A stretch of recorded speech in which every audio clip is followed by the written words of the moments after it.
OneMoreRose Podcast.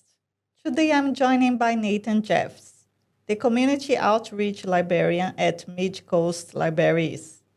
Nathan works with the community to help people discover everything the library has to offer, from free programs and events to learning opportunities and creative spaces. Nathan, thank you so much for joining us today. It's a great to have you on the One More Rose podcast. Oh, thanks for inviting me. Pleasure to be here. Can you tell us a little about yourself and your role here at the library? Yes, well, you introduced it very well. I'm community outreach librarian, and my team focuses on all the events and programs, partnerships with the community. So we're sort of like the outward-facing presence of the library. So it keeps us very busy. It's a small team, but we had over 1,800 events last year throughout our 10 branches. So as you can imagine, that keeps us on our toes. But it's a really pleasing and rewarding sort of job because you get constant positive feedback from the community. Lots of people really enjoying the opportunity to come and engage with other people, use our services, of course. It's a great job, and we're pleased to work hard and do as much as we can for the community. How do you usually help or organize, set up this podcast room for community use? Sure. So this podcast room here at Foster Library is basically it's a self-serve model. So on your initial booking, you'll get an induction from one of the staff. They'll show you just the basics of how the room is set up. Once you've had a little go at it, it's quite a user-friendly system. So the technology is quite straightforward to use once you've had your first go at it. It's great. Yeah, it's lovely, and it's all quite high-end equipment as well. So you should be ending up with a nice product at the end that sounds great. Once you've had your first induction, you can then go ahead and make your own bookings yourself. So you just jump onto our website, book the room for the days and the times that you want. And when you arrive, you just get the key to the room and away you go. So it's a great facility, and it's becoming busier and busier all the time. Can you introduce some of the facilities or service the library offer to the community? Yeah, of course. So most people, when they think of library, will think of books and reference materials, and of course we have an abundance of those. But some other things that people might not be aware of are the e-resources that we offer. So an e-resource is an online resource. So there's audiobooks, e-books, TV shows, movies, magazines, basically anything you can think of that would be in a library normally. That's all available for free to our members online as well. We have the home library service, so people who experience mobility difficulties and may have trouble getting to the library themselves, they can register for the home library, and where they provide their preferences, what types of books and authors they like, and other resources like DVDs and whatnot, and our staff select for them and deliver it to their door and collect the returns.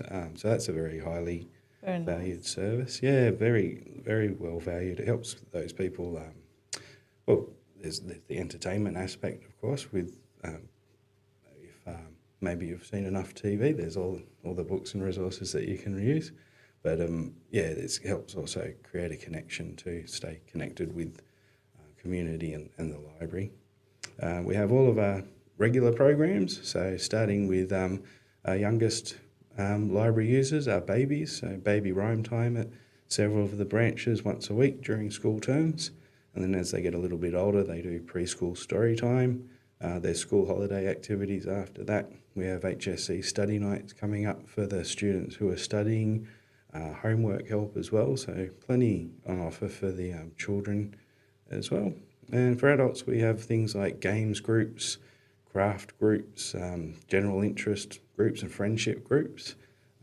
We also have a family history research service, so if you're interested in learning more about your family's history, as the name suggests, you just come in and speak to volunteers who are specialists in that area, and they'll help you kick off your research journey, basically. We have printing, photocopying, scanning. We have better reading, better communities for people who may want some extra help with their literacy and learning more skills with reading and writing. So there's plenty. There's meeting rooms that you can hire, some study rooms as well, which are free. The list goes on, and a good place to find it is on our website, or even just give us a call as well. We'd be happy to speak to you and describe what's on offer. Beautiful. When was this library first opened or inaugurated? So this one here at Foster, it's relatively new. It was opened in October 2023.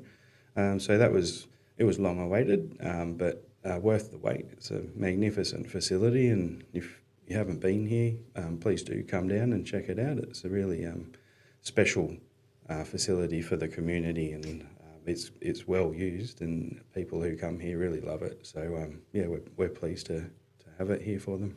So the Foster Civic Centre has 4 venue hire rooms, which can be either divided into their 4 rooms, or they can be rented as a whole facility and opened right up. So the rooms can serve all sorts of different purposes. They're all equipped to do like video conferencing and that sort of thing. So one of the largest of the rooms will seat 140 people, and the smaller rooms are up to about 50. So depending on what you've got going on and what sort of needs you might have, you would just inquire through. You can find the information yourself through the website.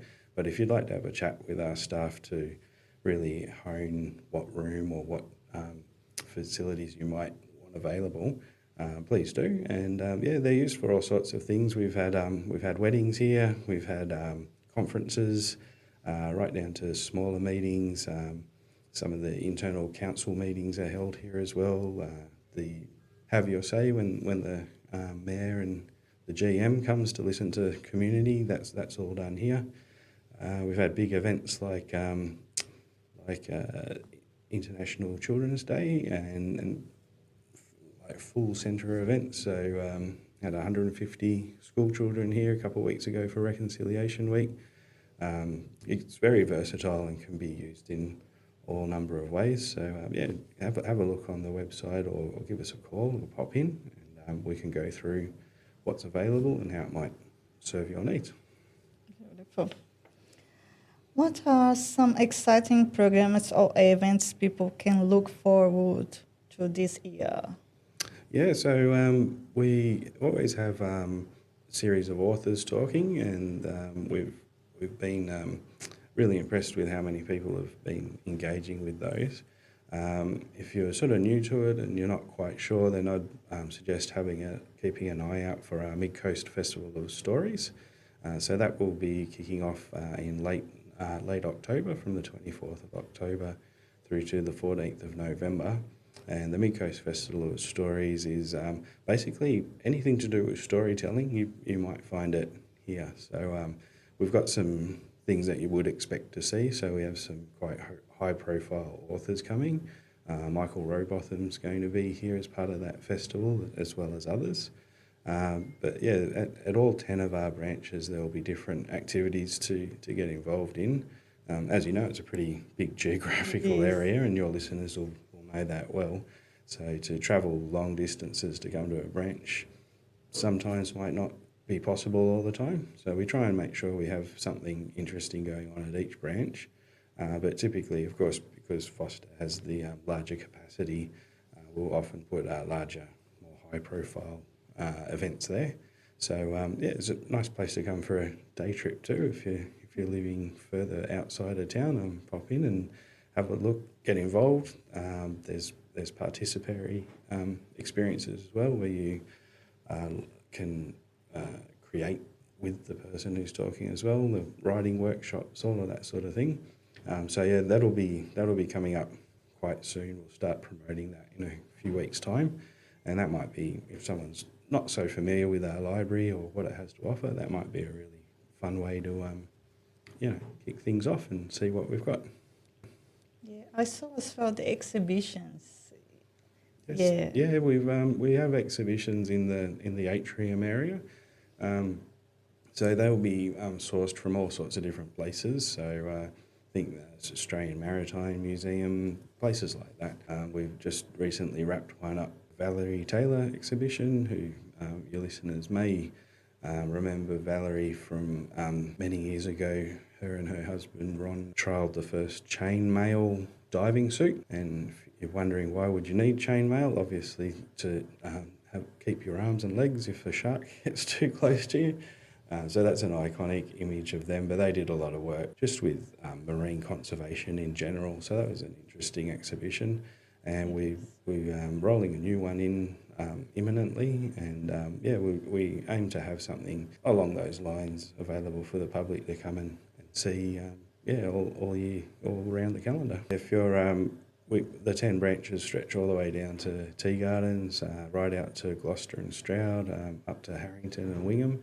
So if you come into a branch and the book that you want isn't on the shelf at that branch, chances are it could be at one of the other 9 branches. So we'll just pop a reserve on that, and it gets delivered to your branch for collection. And as you say, you can return it to any of the branches. So if you're out and about and need to return something, any of the branches can accept that. Rapid fire questions. Okay. Coffee or tea? Oh, coffee, yes. Love coffee. Morning or evening? I'm a bit of a night owl, so evenings, I think. Book or movie? Yeah. Oh, that's a tough question. I prefer both. Being a librarian, of course, I love to read, but I also like to sit down and watch a movie. I'm going to have to sit on the fence with that one. Yes. Fiction or no fiction? I probably prefer fiction. I do read a lot of non-fiction as well. There's something I want to know more about, something I want to improve in my life or something like that. Very helpful to have the non-fiction resources, so a bit of both on that one again as well. Yeah. Favorite place in the library? I like our reading garden outside. It's a unique space. Not every library has an outdoors area, and inside's lovely as well. But it's nice to sometimes just get out for a few minutes into the sun and relax out there. Favorite place, is that true? Oh yes, okay. One word to describe this library. That is a good question. The answer's not as rapid fire as the question. Well, it's big, that's for sure, and Big. It's a great place. Hard to describe it in one word. You say big, yeah. It is big. It's different things to different people as well. So that's why it's kind of hard to describe it in a single word, because everyone uses it and appreciates it different. Printed books or e-books? I prefer print, a bit old school. If you could recommend one book to everyone, what would it be? That's a hard one, considering the different audiences, and some people have read a lot of books, some haven't. I suppose I might just say what my favourite book is, and that's the BFG by Roald Dahl. I read that when I was a young person, and that was a book that I really enjoyed. And before that, of course, I did picture books like that. But that was the first sort of chapter book that I'd read and really enjoyed. I'd read it myself and proud that I'd read it. And the story's just so fantastical and enjoyable that everyone should have ticked that one off in their reading list. Anything else, Nathan, would you like to say for our listeners? Well, I guess as we talked about before, the people who use the library really love the library, and there's good reasons for that. You may not necessarily be a big reader. There's so much more to offer here at the library than just reading books. It's a great place to come and connect with other people, develop relationships and friendships, do things for community and with community. So it's completely free to join. I don't think I mentioned that yet either. Completely free to join, and most of our services are free as well. So if you haven't been here, especially to the Foster Library, since it opened, do yourself a favour and come and check it out. It's a really beautiful facility, and there's so much going on. I'm sure there'll be something that appeals to you. Come down, join up, and we'd love to see you here. Thanks so much, Nathan, for having us here today. Thank you. And for being part of the OneMoreRose Podcast. Oh, you're welcome. Thanks very much for having me. If you enjoyed this episode, don't forget to like, comment, and subscribe to the OneMoreRose Podcast. Thanks for watching, and I will see you in the next episode.